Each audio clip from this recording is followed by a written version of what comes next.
नमस्कार साथियों, स्वागत है आपका अपने YouTube चैनल दृष्टि एजुकेशन में।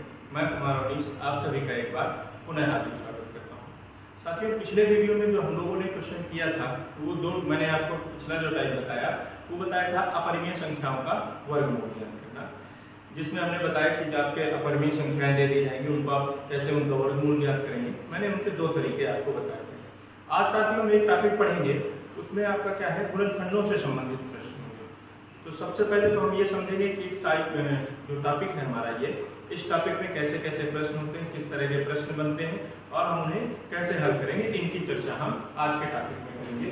तो सबसे पहले तो हम बात करते हैं कि जो टॉपिक हमारा गुणनखंड वाला है, इस गुणनखंड वाले में आपको क्या करेगा, ये आपसे कह देगा कोई संख्या दे देगा। यानी कि गुणनखंड में पहली बात तो हम ये देखे जाते हो कि गुणनखंड में प्रश्न कितने टाइप के बनेंगे, तो दो टाइप।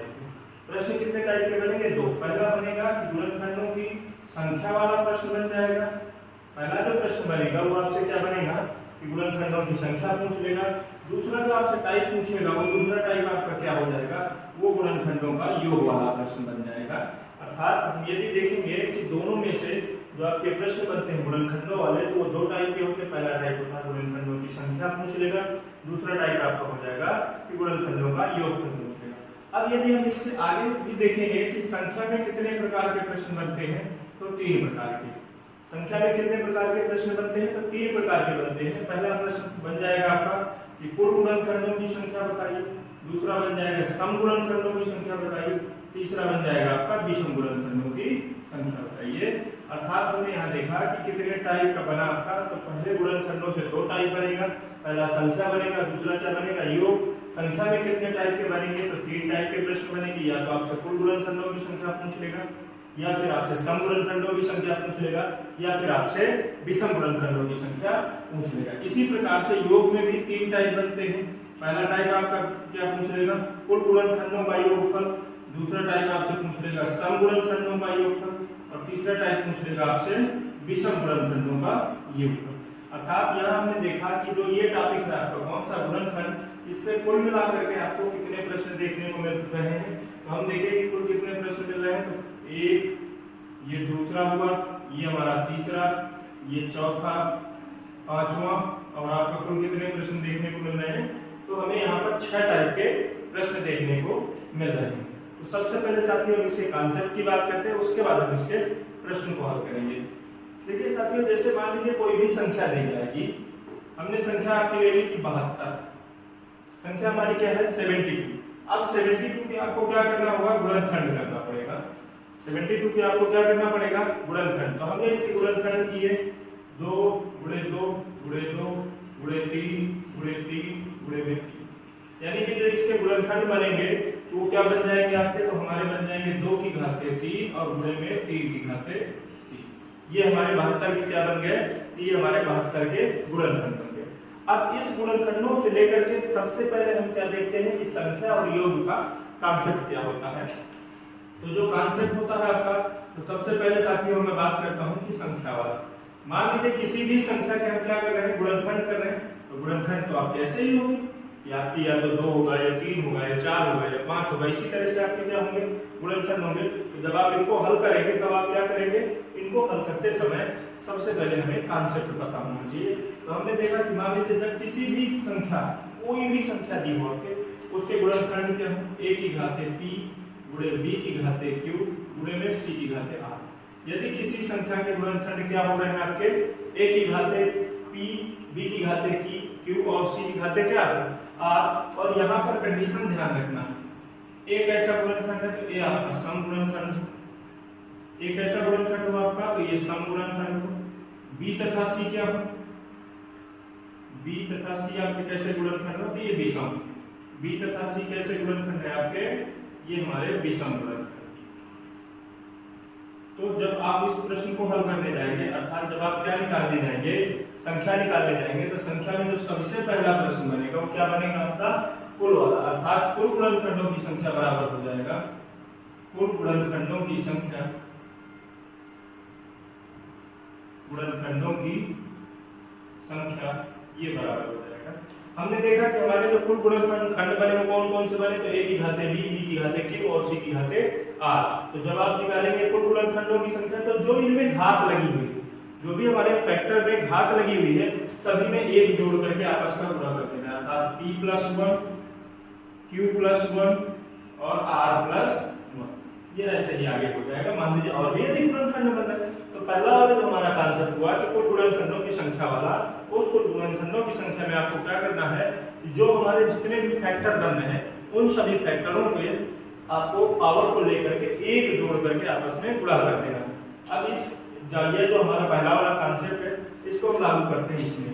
यानी यदि मैं आपसे कहूं कि इसमें क्या बताइए आप, तो कुल गुणनखंडों की संख्या बराबर हो जाएगा, कुल गुणनखंडों की संख्या बराबर, साथियों यहाँ क्या लिखा है, 2 की घाते 3, तो 2 की घाते 3, तो अर्थात 3 + 1।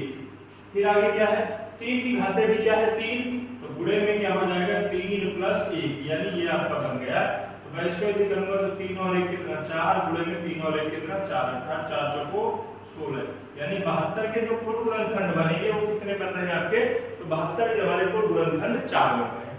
72 के कुल गुणनखंड कितने बन रहे हैं, तो हमारे 16 बन रहे हैं। ये हमारा साथियों पहला कांसेप्ट हुआ। दूसरे नंबर में यदि मैं बात करूंगा कि हमें क्या निकालना है, सम गुणनखंडों की संख्या। क्या निकालना है, सम गुणनखंडों की संख्या। तो जब सम गुणनखंडों की संख्या निकालनी होगी, तो उसके कांसेप्ट में होता यह है कि जो आपका सम वाला गुणनखंड है, कौन सा गुणनखंड है, सम वाला जो गुणनखंड है, उसकी जो भी पावर होगी उसको वैसे ही लिख देना है। अर्थात हमारे ए हमने सम गुणनखंड बताया, तो ए की घात क्या है p, उसको वैसे ही लिख देना।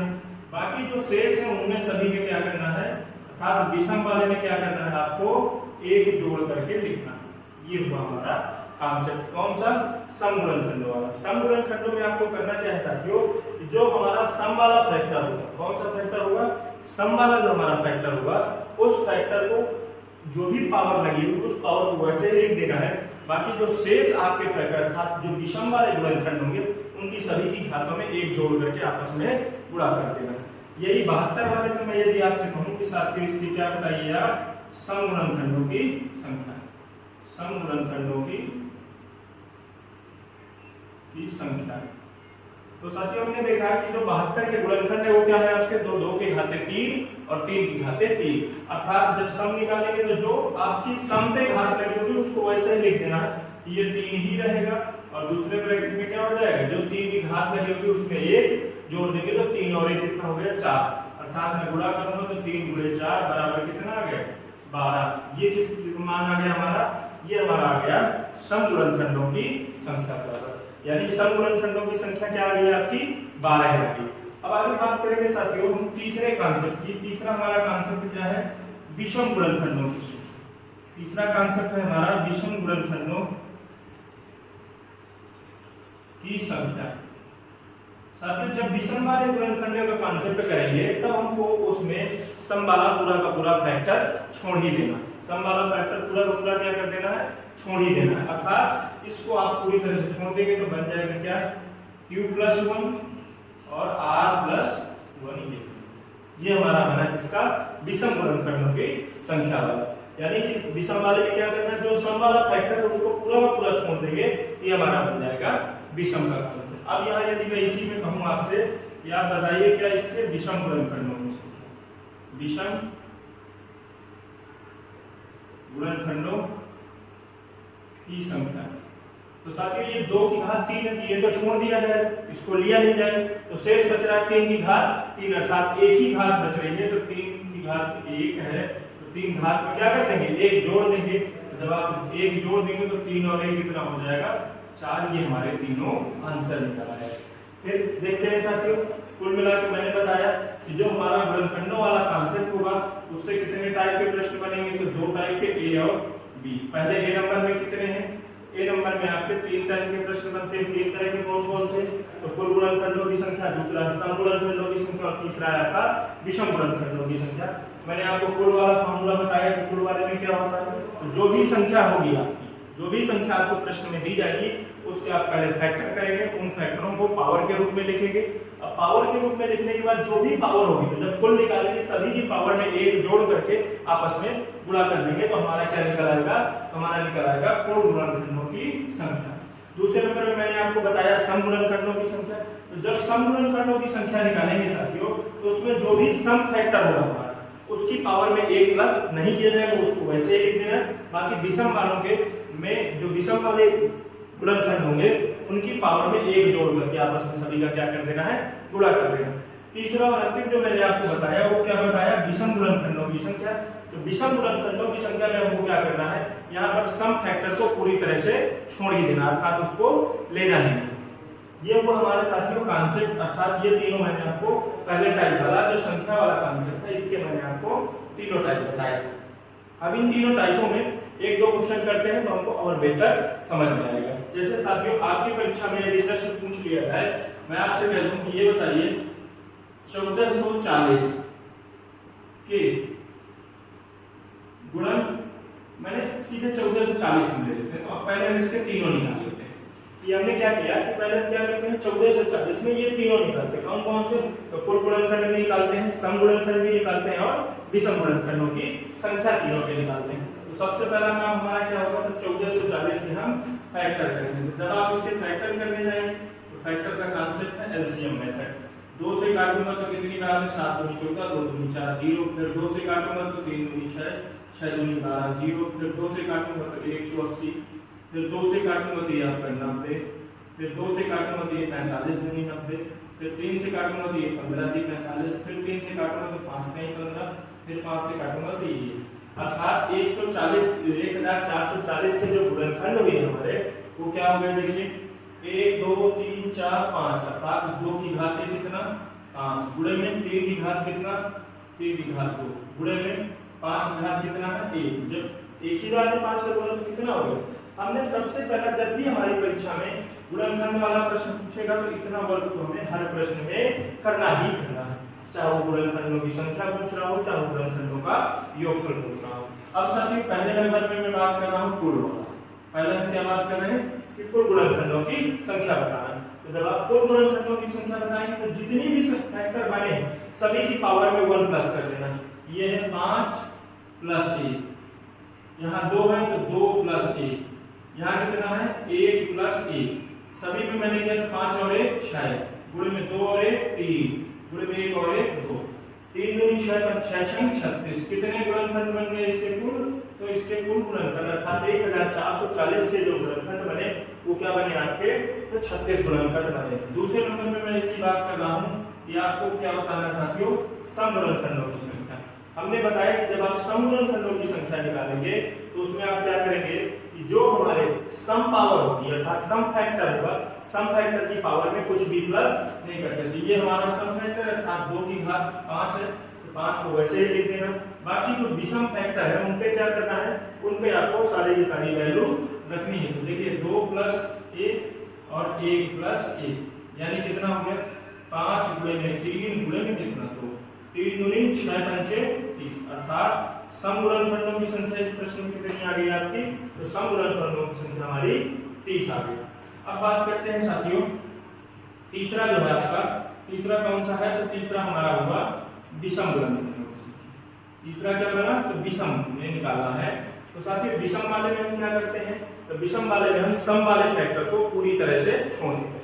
विषम वाले में सम वाले फैक्टर जो गुणनखंड बनेगा उसको छोड़ देना। हमने यहाँ देखा सम में आपका 3 है और क्या है 5, तो यहाँ हो जाएगा 3 प्लस 3 की घात कितनी लगी हुई साथियों, तो 3 की घात आपकी 2 लगी हुई, तो 2 प्लस 1 और आपका क्या हो जाएगा 1 प्लस 1, क्योंकि 5 की घात क्या लगी हुई 1 लगी हुई। मैंने इसको कहा कि 2 1 3 हो जाएगा और गुणे में कितना 2, अर्थात 3 दूनी 6, इसके विषम गुणनखंड कितने हो जाएंगे 6 हो जाएंगे। यानी इस प्रश्न में हमने साथियों देखा कि 1440 में यदि आपसे पूछ लिया जाए इसके कुल गुणनखंड बताइए तो कुल गुणनखंड आपके कितने आ गए 36 आ गए। यदि इसके सम गुणनखंड पूछ लिए जाए इसके सम गुणनखंड कितने आ गए आपके 30 आ गए। यदि आपसे विषम गुणनखंड पूछ लिया जाए तो विषम कितने आ गए आपके 6 आ गए। उम्मीद करता हूं साथियों ये आपको जो प्रश्न है यानी ये जो आपका टाइप है इसके दो मैंने आपको एग्जांपल बताए। पहला आपका एग्जांपल मैंने ये बताया और दूसरा एग्जांपल मैंने आपको 1440 का बताया। आप इन दोनों का स्क्रीनशॉट लीजिएगा। उसके बाद मैं एक दो एग्जांपल इसके और कराता हूँ, उसके बाद फिर हम अगले टाइप की बात करते हैं। साथियों एक और हम इसमें उदाहरण करते हैं। उदाहरण है हमारा 16,400। उदाहरण हमारा 16,400 में आपको क्या बताना है, संख्या वाला बताना है। संख्या में इसके तीनों निकालेंगे। सबसे पहले हम 16,400 की क्या करेंगे, फैक्टर करेंगे। इसको 2 से काटूंगा तो 8 दूनी 16, 2 दूनी 4 अर्थात 8200। फिर 2 से काटूंगा तो ये बन जाएगा 4100। फिर इसको 2 से काटूंगा तो 2 दूनी 4, भाग में जाएगा 0 तो ये 2050। फिर 2 से काटूंगा 1 0 2 5 अर्थात 10 25। अब आप इसको जब काटेंगे तो देखिए ये क्या 3 से कट रहा है, ये 3 से नहीं कट रहा, ये किससे कटेगा आपका 5 से। 5 दूनी 10 और 0 5 बचा 25। फिर 5 से काटूंगा तो 5 चौको 20, 5 एकम 5। फिर अब ये सीधे किससे कट रहा है, 41 से ही कट रहा है। अर्थात यदि आप इसके कुल फैक्टर देखेंगे तो जो फैक्टर बनेंगे 2 की घात कितना हो जाएगा, 4 गुणे 5 की घात 2 गुणे में 41 की घात में कितना 1। हमने सबसे पहला काम, जब भी हमारा ये गुणनखंडों की चाहे वो संख्या वाला प्रश्न पूछ रहा हो, चाहे वो आपका योगफल वाला कोई भी प्रश्न पूछ रहा होगा, सबसे पहला काम हमको क्या करना होगा, हमें इनके फैक्टर करने होंगे। अब पहले नंबर पे मान लीजिए आपसे क्या प्रश्न पूछा, आपके परीक्षा में प्रश्न पूछा क्या क्या बताइए, कुल गुणनखंडों की संख्या बताइए। तो कुल में क्या करना है, सभी जितने भी आपके गुणनखंडों में घात लगी है सभी में 1 जोड़ देना। तो 4 + 1 2 + 1 और 1 + 1, क्योंकि 2 में कितने की घात लगी, 4 की, 5 में कितने की घात लगी, 2 की, और 41 में कितने की घात लगी, 1 की। इसको मैं यदि जोड़ूंगा तो 4 और 1 कितना हुआ 5, गुणे में 2 1 3, गुणे में कितना 2, 3 दूनी 6 पंचे 30। अर्थात इसके कुल गुणनखंड कितने बन गए आपके, तो कुल गुणनखंड इसके कितने बन गए आपके 30 बन गए। दूसरा यदि मैं बात करूंगा कि आप इसमें क्या बता दीजिए, इसके सम गुणनखंडों की संख्या। इसमें क्या बता दीजिए कि इसमें सम गुणनखंड क्या है। तो सम वाले में मैंने बताया साथियों कि जो सम गुणनखंड होगा उस पे घात पे 1 नहीं जोड़ते, अर्थात ये 4 ही रहेगा। इसके बाद क्या हो जाएगा 2 + 1 और गुणे में क्या 1 + 1, यानी ये आपका क्या बन जाएगा, तो 4 गुणे में 3 गुणे में 2, 4 दूनी 8 और 8 दूनी 16। यदि मैं कहूंगा तो देखिए 3 दूनी 6, 6 चौको कितना बन जाएगा 24। अर्थात इसके जो आपके सम गुणनखंड बनेंगे वो कितने बन जाएंगे, तो वो हमारे बन जाएंगे 24। ये हमारा दूसरा टाइप हुआ। यदि मैं आपसे इसी में कहूं कि आप क्या बता दीजिए, तो तीसरा अर्थात विषम बता दीजिए। तो जब आप विषम निकालने जाएंगे तो विषम में आप क्या करेंगे, जो सम वाला फैक्टर है अर्थात जो ये फैक्टर है इसको पूरी तरह से आप छोड़ देंगे। जब हम इसे पूरी तरह से छोड़ देंगे तो 5 की घात 2 है, तो 2 + 1, 41 की घात 1 है, तो 1 + 1 अर्थात 3 गुणे में 2, 3 और 2 कितना, 3 में कितना हो गया 6। ये हुआ हमारा 16,400 के गुणनखंड होगा। देखिए 16,400 में साथियों मैंने आपको तीनों बताया, कुल गुणनखंड बताए, सम बताया और कौन सा बताया, विषम बताया। ये मैंने आपको बताया। एक एग्जांपल साथियों और करते हैं। हमारा एग्जांपल है आपको कितना 1500। ये 1500 में आपको तीनों चीजें बतानी है। तीनों कौन कौन सी बतानी है, इसके कुल गुणनखंड की संख्या बताइए, सम गुणनखंडों की संख्या बताइए और विषम गुणनखंडों की संख्या बताइए। साथियों हमने सबसे पहला काम हमारा क्या है, इसका फैक्टर करेंगे। 7 × 14 अर्थात 750। फिर 2 से काटूंगा तो 2 × 3 6, 7 × 14 375। अब यदि इसको 3 से काटूंगा तो 3 एकम 3 और 125। फिर अब ये 3 से कट नहीं रहा, तो यदि मैं 5 से काटूंगा तो 25 पंचे 125। फिर 5 से काटूंगा तो ये आपका 5, फिर 5 से तो आपका ये, यानी यदि इसके कुल गुणनखंडों की संख्या देखेंगे तो कुल गुणनखंड देखेंगे इसके तो 2 की घात 2 गुणे 3 गुणे 5 की घात 3। ये हमारे इसके क्या बन गए, कुल गुणनखंड बन गए। अब इसमें हमें जो हल करना है वो पहले नंबर में क्या है, तो पहले नंबर में हमको कुल। अब देखिए साथियों कुल को जब हल करेंगे तो क्या हो जाएगा, 2 में 1 जोड़ देंगे 3, यहाँ कुछ नहीं घात अर्थात जब कोई भी घात नहीं लगी होगी तो एक घात मानी जाती है। तो 2 में 1 जोड़ूंगा तो ये हो जाएगा 2 + 1। उसके बाद आपका क्या हो जाएगा 1 + 1 और फिर 3 + 1, ये हमारा बन जाएगा। इनको जब आप कैलकुलेट करके रखेंगे तो क्या बन जाएगा, ये आपका 3 × 2 × 4, 3 दूनी 6 चौको 24। अर्थात 1500 के जो कुल गुणनखंड होंगे वो कितने होंगे आपके 24। दूसरे नंबर में आपसे कहूं कि इसमें आप क्या बता दीजिए, इसमें आप सम गुणनखंड बता दीजिए। जब आप इसमें सम निकालने जाएंगे तो मैंने आपको बताया जब आप सम निकालने जाइए तो उसमें सम वाले की पावर में कुछ भी जोड़ते नहीं हो, उसको वैसे ही लिख लेते हैं। अर्थात 2 गुणे में 3 में 1 घात लगी तो 1 प्लस 1 और आपके 3 में फिर क्या है 5 में कितनी घात लगी 3 की तो 3 प्लस 1। मैं इसको करूंगा तो ये बन जाएगा 2 गुणे 4 2 दूनी 4 चौको 16 अर्थात कुल कितने इसके गुणनखंड बन गए 1500 के सम गुणनखंड कितने बन जाएंगे तो 16 बन जाएंगे। इसका तीसरा जो आपका अंतिम इसमें आता है वो कौन सा आता है आपका इसके आते हैं विषम। इसका कौन सा कांसेप्ट आता है विषम वाला आता है। विषम में क्या करना है तो विषम में ये जो सम वाला फैक्टर है इसको पूरी तरह से आपको छोड़ देना। तो क्या बनेगा विषम में बन जाएगा 1 प्लस 1 और 3 प्लस 1 क्योंकि 5 की घात में कितना 3 है ये बन जाएगा 2 गुणे में 4 अर्थात 4 गुणे 8। इसके जो विषम गुणनखंड बन जाएंगे वो कितने बन जाएंगे 8 बन जाएंगे। साथियों मैंने आपको जो यहाँ आज पढ़ाया आज का जो टॉपिक पढ़ाया वो क्या पढ़ा है गुणनखंड। गुणनखंडों में मैंने आपको बताया कि यहाँ से 2 तरह के प्रश्न बनते हैं। 2 कौन कौन से तो एक बनता है आपका संख्या वाला प्रश्न और दूसरा कौन सा प्रश्न बनता है तो योग वाला। हमने आज संख्या वाला पूरा का पूरा कांसेप्ट देखा कि जो इसमें 3 तरह के प्रश्न बनते हैं अर्थात कुल गुणनखंडों की संख्या सम गुणनखंडों की संख्या और आपका विषम गुणनखंडों की संख्या वो मैंने आपको तीनों टाइप इसके बताए और तीनों का मैंने आपको कांसेप्ट बताया। ये हुआ कुल गुणनखंडों की संख्या बराबर ये हुआ आपका सम गुणनखंडों की संख्या और ये आपका हुआ विषम गुणनखंडों की संख्या। उसके बाद मैंने आपको इसमें 2-3 एग्जाम्पल भी करवाए। उम्मीद करता हूँ ये टॉपिक आपको बेहतर समझ में आया होगा। इसका वीडियो देखिएगा। अगले वीडियो में हम गुणनखंडों के योग वाले कॉन्सेप्ट की बात करेंगे उसके बाद फिर उसके कुछ एग्जाम्पल करेंगे। तब तक के लिए धन्यवाद साथियों।